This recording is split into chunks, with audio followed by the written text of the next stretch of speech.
आज मैं आप लोग को DRDO सेप्टेम 17 मार्च ऑल शिफ्ट का एनालिसिस करवा रहा हूँ, जिसमें पूछे गए सही प्रश्न लिख रहा हूँ। और जिनको इसका PDF चाहिए वो हमारे व्हाट्सएप नंबर से PDF प्रोवाइड करवा सकते हैं 82107585, या आप हमारे व्हाट्सएप या टेलीग्राम ग्रुप से भी ज्वाइनिंग कर सकते हैं। डिस्क्रिप्शन लिंक दे दिया गया है। पहला प्रश्न पूछा गया था, नेस्कॉम की स्थापना किस वर्ष की गई थी। नेस्कॉम की स्थापना 1988 ईस्वी में की गई थी। नेस्कॉम का फुल फॉर्म होता है national association of software and service company. Bangalore में राष्ट्रीय उन्नति विज्ञान संस्था इंफोसिस का मुख्यालय है। नई दिल्ली में फिक्की का मुख्यालय है। नेस्कॉम का मुख्यालय उत्तर प्रदेश के नोएडा में है। दक्षिण भारत वाणिज्य और उद्योग मंडलों का मुख्यालय चेन्नई में है। एक पूछा गया था, द्रोणाचार्य पुरस्कार किस वर्ष शुरू हुई। द्रोणाचार्य पुरस्कार 1985 ईस्वी में शुरू हुई। यह पुरस्कार भारत सरकार के द्वारा खेल के कोचों को दिया जाता है। इस पुरस्कार में 3 लाख रुपए नकद और द्रोणाचार्य की कांस्य प्रतिमा और प्रसिद्ध भेंट किया जाता है। एक पूछा गया था, 2023 में विज्ञान दिवस की थीम क्या थी। भारत सरकार के विज्ञान और प्रौद्योगिकी विभाग ने राष्ट्रीय विज्ञान दिवस 2023 की थीम बेसिक भलाई के लिए बेसिक विज्ञान घोषित किया गया। एक पूछा गया था, सतपुड़ा रेंज की सबसे ऊंची चोटी कौन सी है। सतपुड़ा रेंज की सबसे ऊंची चोटी धूपगढ़ है। सतपुड़ा श्रेणी की सबसे ऊंची चोटी धूपगढ़ है। सतपुड़ा श्रेणी मध्य भारत की पहाड़ियों की एक श्रृंखला है। यह सीमा महाराष्ट्र और मध्य प्रदेश की सीमा से होकर छत्तीसगढ़ पूर्व तक चल रही है। पूर्वी गुजरात राज्य में भी उगती है। विंध्याचल रेंज की सबसे ऊंची चोटी सतभवन शिखर है। पूर्वी घाट की सबसे ऊंची चोटी जिंद गंगा चोटी है। पश्चिमी घाट की सबसे ऊंची चोटी अनाईमुड़ी है। अरावली पर्वत की सबसे ऊंची चोटी गुरु शिखर है। एक पूछा गया था, विश्व पर्यावरण दिवस कब मनाया जाता है। विश्व पर्यावरण दिवस आपका 5 जून को मनाया जाता है। यह 1974 से हर साल 5 जून को विश्व पर्यावरण दिवस के रूप में मनाया जाता है। योग के जनक किसे कहा जाता है। योग के जनक महर्षि पतंजलि को कहा जाता है। उन्होंने 195 सूत्र संकलित किए जो योग के दैनिक दिनचर्या से में एकत्रित करने और एक नैतिक जीवन जीने के लिए एक रूपरेखा के रूप में काम करते हैं। स्पीडोमीटर गति माप किससे मापा जाता है। स्पीडोमीटर की गति आपको ओडोमीटर से मापा जाता है। विद्युत प्रवाह की शक्ति को मापते हैं आमीटर से। हवा की गति को मापते हैं वायु वेगमापी से। वायुमंडलीय दाब को मापते हैं बैरोमीटर से। तापीकरणों को मापते हैं बोलोमीटर से। पौधों में वृद्धि को मापते हैं क्रेस्कोग्राफ से। रासायनिक अभिक्रिया में गर्मी का मापता है ऊष्माक्षेपी से। किसी तरल पदार्थ के विशिष्ट गुरुत्व को मापता है हाइड्रोमीटर से। वायुमंडल की आर्द्रता को मापते हैं आर्द्रता मापी से। एक पूछा गया, नाक के उपचार और हेडलाइट में किस दर्पण का उपयोग किया जाता है। नाक के उपचार और हेडलाइट के उपयोग में आपका उत्तल दर्पण का उपयोग किया जाता है। एक पूछा गया, हेल का मुख्यालय कहाँ है। हेल का मुख्यालय बंगलोर है। इसका full form Hindustan aeronautics limited है, जिसकी स्थापना 23 दिसंबर 1940 को हुआ था। इसकी स्थापना वालचंद हीराचंद द्वारा बंगलोर में हिंदुस्तान एयरक्राफ्ट लिमिटेड के रूप में की गई थी। एक पूछा गया था, 44वां संविधान संशोधन किस वर्ष हुआ। 44वां संविधान संशोधन 1978 ईस्वी में हुआ।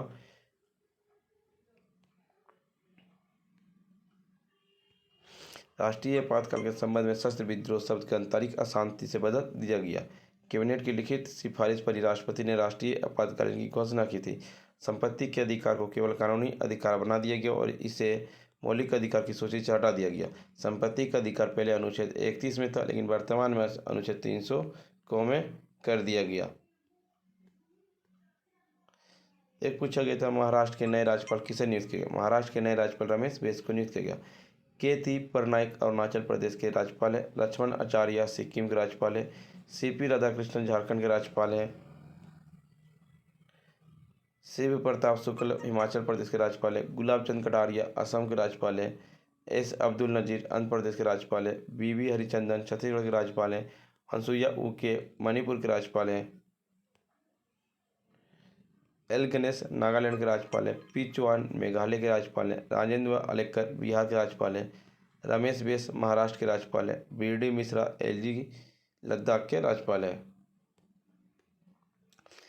एक पूछा था कारवार सुरंग किस राज्य में स्थित है। कारवार सुरंग आपका कर्नाटक राज्य में स्थित है। कारवार भारत के कर्नाटक राज्य के उत्तर कन्नड़ जिले में स्थित है। एक पूछा था विटामिन ए की कमी से होने वाले रोग कौन से विटामिन ए की कमी से होने वाले रोग रतौंधी होते हैं। विटामिन ए का नाम रेटिनॉल है। एक पूछा था NH-31 हाईवे ऊपर से शुरू होकर किस राज्य में खत्म होती है। उत्तर प्रदेश से शुरू होती है, बिहार से गुजरते हुए पश्चिम बंगाल के मालदा जिले में शमशी राजमार्ग 10 पश्चिम बंगाल के साथ अपने क्रॉसिंग पर समाप्त करती है। खालसा पंथ की स्थापना खालसा पंथ की स्थापना गुरु गोविंद सिंह ने 1699 में खालसा पंथ की स्थापना की थी। गुरु गोविंद सिंह अपने पिता गुरु तेग बहादुर जी के बाद 10वें और अंतिम सिख गुरु बनाए गए थे। महात्मा गांधी का जन्म स्थान कहाँ है। महात्मा गांधी का जन्म स्थान 2 अक्टूबर 1869 को पोरबंदर में हुआ था। महात्मा को दक्षिण अफ्रीका में 1914 इसमें गांधी जी के नाम दिया गया था और गांधी जी ने दक्षिण अफ्रीका से लौटे थे भारत कब 1915 ईस्वी में। अब बिहार में चंपारण आंदोलन 1917 ईस्वी में किया था। गांधी जी का पहला आंदोलन चंपारण आंदोलन 1917 ईस्वी में। खेड़ा आंदोलन 1918 ईस्वी में हुआ था। खिलाफत आंदोलन 1919 ईस्वी में हुआ था। असहयोग आंदोलन 1920 ईस्वी में हुआ था। दांडी मार्च जिसे नमक सत्याग्रह भी कहा जाता है 1930 ईस्वी में हुआ। गोलमेज सम्मेलन 1931-32 में हुआ। भारत छोड़ो आंदोलन 1942 ईस्वी में हुआ और स्वतंत्रता और विभाजन 1947 ईस्वी में हुआ था। एक पूछा था ऑक्सीजन कार्बन सल्फर मैग्नीशियम में से मेंटल कौन है। मैग्नीशियम है आपका। फ्रेंड्स आपसे यहाँ आपका सेकेंड शिफ्ट का एनालिसिस स्टार्ट होता है। कारगिल विजय दिवस कब मनाया था। कारगिल विजय दिवस आपको 26 जुलाई को मनाया जाता है। यह दिन 26 जुलाई 1999 को पाकिस्तानी सेना द्वारा कब्जे में ली गई पहाड़ की ऊंचाई को पुनः प्राप्त करने में भारतीय सैनिकों की जीत का प्रतीक है, जिसे कारगिल युद्ध के नाम से जाना जाता है। पद्मा नदी कहाँ बोला जाता है। पद्मा नदी बांग्लादेश में बोला जाता है। गंगा नदी को पद्मा नदी के नाम से बोलते हैं। यह गंगा का मुख्य शाखा नदी है। पद्मा नवाबगंज के पास भारत से बांग्लादेश में प्रवेश करती है और जमुना नदी से मिलती है। जब ब्रह्मपुत्र नदी को बांग्लादेश में जमुना के नाम से जाना जाता है। ब्रह्मपुत्र और गंगा के मिलन से आपका ये नदी मेघना बन जाती है और ये लास्ट में जाके बंगाल की खाड़ी में गिर जाती है।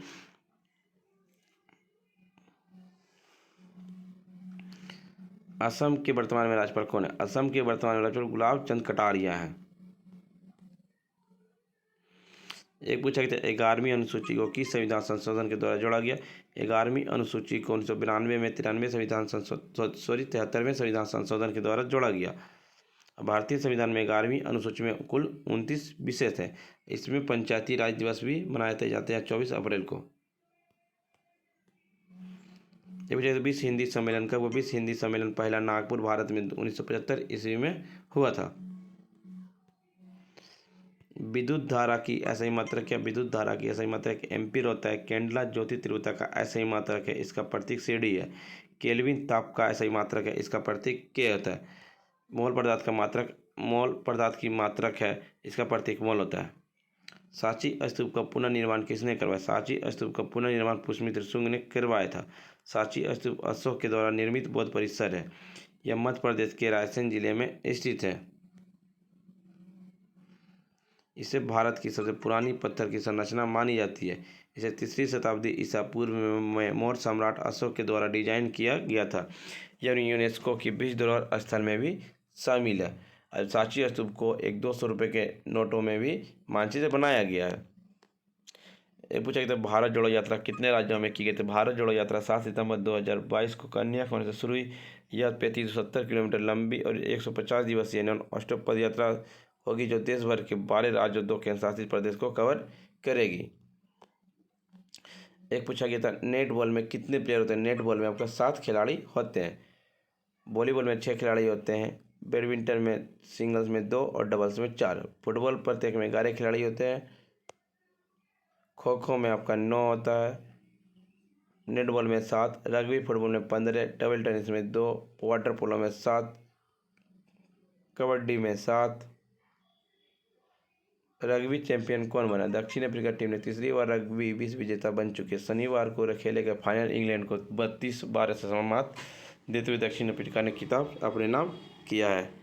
एक पूछा गया निम्नलिखित में से किसे चाकू से नहीं काटा जा सकता है? सोडियम, पोटेशियम, लिथियम को बहुत नरम धातु, इन्हें मोम की तरह से आसानी से चाकू से काटा जा सकता है। कार्बन कठोर धातु, इसे चाकू से आसानी से नहीं काटा जा सकता है क्योंकि इनके सहसंयोजक बंधन अधिक मजबूत होते हैं। एक है ब्रह्मचार पेंटिंग किस साथ संबंधित? ये दक्षिण भारत से संबंधित है। यह 1937 ईस्वी में कलाकार दक्षिण प्रवास के परिणाम स्वरूप बनी थी। अब फ्रेंड्स आपका यहाँ से फर्स्ट शिफ्ट का एनालिसिस स्टार्ट होता है। पहला प्रश्न है फ्रेंड्स, किस खेल में 4 खिलाड़ी होते हैं? पोलो खेल में 4 खिलाड़ी होते हैं। खो खो में आपका 9, टेबल टेनिस में 1 या 2, वाटर पोलो में 7, बास्केटबॉल में 5, बेसबॉल में 9, लॉन टेनिस में 1 या 2। 61 संविधान संशोधन किस वर्ष हुआ था? 61 संविधान संशोधन 1988 ईस्वी को हुआ था। भारत में 61वें संविधान संशोधन के द्वारा मतदान की आयु को 21 वर्ष से घटाकर 18 वर्ष कर दिया गया। उस समय भारत के प्रधानमंत्री राजीव गांधी थे। एक पूछा कि तब प्रौद्योगिकी दिवस कब मनाया था? प्रौद्योगिकी दिवस आपका 11 मई को मनाया था। पूर्व प्रधानमंत्री अटल बिहारी वाजपेयी ने दिन का नाम रखा था क्योंकि 2020 के राष्ट्रीय प्रौद्योगिकी दिवस के विषय विज्ञान और प्रौद्योगिकी के माध्यम से अर्थव्यवस्था को फिर से शुरू करना था। भारत ने 11 मई 1998 को पोखरण में परमाणु बम का सफल परीक्षण किया था, इसलिए 11 मई को तारीख चुनी गई थी। 1 मई को अंतर्राष्ट्रीय मजदूर दिवस मनाते हैं। 3 मई को विश्व प्रेस स्वतंत्रता दिवस, 7 मई को विश्व अस्थमा दिवस, 16 मई को सशस्त्र सेना दिवस, 17 मई को विश्व दूरसंचार दिवस, 21 मई को राष्ट्रीय आतंकवाद विरोधी दिवस, 29 मई को संयुक्त राष्ट्र शांति सैनिक अंतर्राष्ट्रीय दिवस मनाते हैं, 31 मई को विश्व तंबाकू निषेध दिवस। ये पूछा था पुणे सार्वजनिक सभा की स्थापना किसके द्वारा की थी? पुणे सार्वजनिक सभा की स्थापना आपको 1870 ईस्वी में किया गया था। लेकिन पुणे सार्वजनिक सभा की स्थापना 2 अप्रैल 1870 को S.H. चिपलूणकरण और गणेश वासुदेव जोशी और पुणे में महादेव गोविंद रानाडे ने की थी। आंध्र राज्य के शासक भावनाराव श्रीनिवासन राव पंत प्रतिनिधि पहले राष्ट्रपति थे इनके। उन्होंने 1857 तक पद संभाला और बाल गंगाधर तिलक और गोपाल हरि देशमुख ने भी राष्ट्रपति के रूप में कार्य किया और 29 मार्च 2016 को मीरा पागवी को अध्यक्ष के रूप में चुना गया। एक पूछा गया मांडवी नदी किस राज्य में बहती? मांडवी नदी आपका गोवा, महाराष्ट्र और कर्नाटक राज्य में बहती है, लेकिन गोवा मांडवी नदी के किनारे पर स्थित है। नर्मदा नदी का उद्गम स्थल अमरकंटक है। जल निकासी अरब सागर, इसके तट पर स्थित शहर है जबलपुर, होशंगाबाद, ओंकारेश्वर, महेश्वर।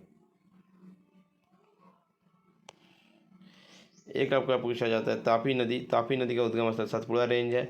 जल निकासी खंबात की खाड़ी है, इसके तट पर स्थित शहर सूरत, बुरहानपुर, अकोला और बुल्ढाना, वासिम, जलगांव और ढुलेगा। पेरनार नदी का उद्गम स्थल है नदी हिल्स। जल निकासी बंगाल की खाड़ी, इसके किनारे से चिकाबलापुर, गोरी, बिदनूर, हिंदूपुर, अनंतपुर, तदिपत्री। भारत के पहले ऑफ चीफ डिफेंस स्टाफ कौन थे? भारत के पहले चीफ ऑफ डिफेंस स्टाफ का जनरल बिपिन रावत थे। जनरल बिपिन रावत को 31 दिसंबर 2019 को भारत के पहले तीनों सेना के रक्षा प्रमुख के रूप में नियुक्त किया गया था। जनरल बिपिन रावत 1 जनवरी 2020 से तीनों सेना की रक्षा प्रमुख के पदभार को कार्य संभाले थे। लेकिन अभी सेकेंड CDS अभी किसे नियुक्त किया गया? सेकेंड CDS आपका भी वर्तमान में अनिल चौहान है।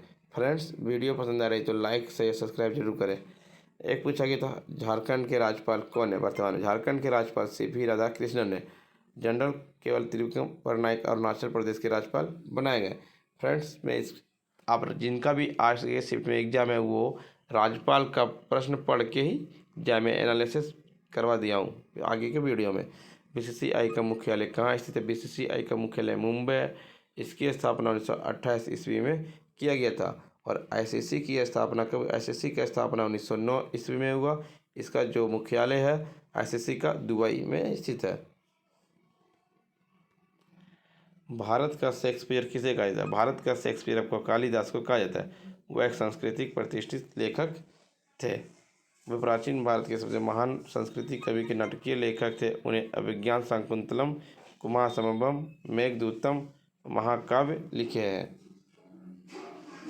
एक प्रश्न, अपारदर्शी वस्तु कौन सा? जिन पदार्थों में प्रकाश नहीं गुजर सकता उसे अपारदर्शी पदार्थ कहलाते हैं। जैसे मोटा गत्ता, धातु का प्लेट, सीमेंट का दीवार, लकड़ी, ईंटें, मिट्टी आदि सभी अपारदर्शी वस्तु। एक पूछा कि था, नामेरी राष्ट्रीय उद्यान किस राज्य में है? नामेरी राष्ट्रीय उद्यान असम राज्य में है। असम के अन्य राष्ट्रीय उद्यान भी आपका है काजीरंगा, डिब्रू सैखोवा राष्ट्रीय उद्यान, राजीव गांधी ओरांग राष्ट्रीय उद्यान, मानस राष्ट्रीय उद्यान, नामेरी राष्ट्रीय उद्यान। प्रोजेक्ट टाइगर को इंदिरा गांधी सरकार ने 1973 ईस्वी में उत्तराखंड के जिम कॉर्बेट राष्ट्रीय उद्यान में शुरू किया था। बाघ विश्व में एक लुप्त प्राय प्रजाति है। कर्नाटक में आपका अंशी राष्ट्रीय उद्यान, बत्तेरघट्टा राष्ट्रीय उद्यान, कुद्रेमुख राष्ट्रीय उद्यान, नागरहोल राष्ट्रीय उद्यान। छत्तीसगढ़ में है आपका गुड़ घासीदास संजय राष्ट्रीय उद्यान, इंद्रावती राष्ट्रीय उद्यान, कांगेर घाटी राष्ट्रीय उद्यान। Grand old man of India किसे कहा जाता है? ग्रैंड ओल्ड मैन इंडिया को दादा भाई नौरोजी को कहा जाता है। दादा भाई नौरोजी जी ने प्यार से the great old man of India के नाम से जाना जाता है। एक उत्साही देशभक्त, एक महान सामाजिक और राजनीतिक सुधारक और प्रगतिशील विचारों के एक प्रमुख राष्ट्रवादी थे। दादा भाई नौरोजी भारत के ग्रैंड ओल्ड मैन भारतीय राष्ट्रीय कांग्रेस के संस्थापक के सदस्यों में से एक थे और इन्होंने कांग्रेस अधिवेशन की 3 बार अध्यक्षता की थी, 1886, 1893 और 1906 में। दादा भाई का अध्ययन कार्य आमतौर पर उनकी पुस्तक poverty and un-British British rule India में अंग्रेजों के शासन के दौरान भारत से धन की निकासी में केंद्रित किया गया था। एक पूछा गया था, निम्नलिखित में कौन सी धातु है? आपका कैल्शियम धातु है। एक पूछा था, भटनागर पुरस्कार किसे दिया गया? भटनागर पुरस्कार आपका कानपुर से जैविक विज्ञान वर्ग में अरुण कुमार शुक्ला, रसायन विज्ञान में डॉक्टर कनिष्क विश्वास व बेंगलोर में जवाहरलाल नेहरू सेंटर में फॉर एडवांस साइंटिफिक रिसर्च में कार्यरत है। शांति स्वरूप भटनागर पुरस्कार कितने लोगों को दिया गया? 11 वैज्ञानिक पुरस्कारों को विजेता की सूची दिया गया। शांति भटनागर पुरस्कार 7 क्षेत्रों में दिया जाता है। जैविक विज्ञान, रासायनिक विज्ञान, पृथ्वी वायुमंडल महासागर ग्रह विज्ञान, इंजीनियरिंग विज्ञान, गणितीय विज्ञान, चिकित्सा विज्ञान, भौतिक विज्ञान। फ्रेंड्स, वीडियो पसंद आई तो लाइक शेयर सब्सक्राइब जरूर करें। मैंने 17 मार्च के तीनों सीट का एनालिसिस करवा चुका हूँ। जिनको पसंद आई तो वो हमारे टेलीग्राम या व्हाट्सएप ग्रुप से PDF प्रोवाइड करवा सकते हैं, या हमारे व्हाट्सएप नंबर भी शुरू में दे दिया गया, आप PDF प्रोवाइड करवा सकते हैं, वो भी निःशुल्क में।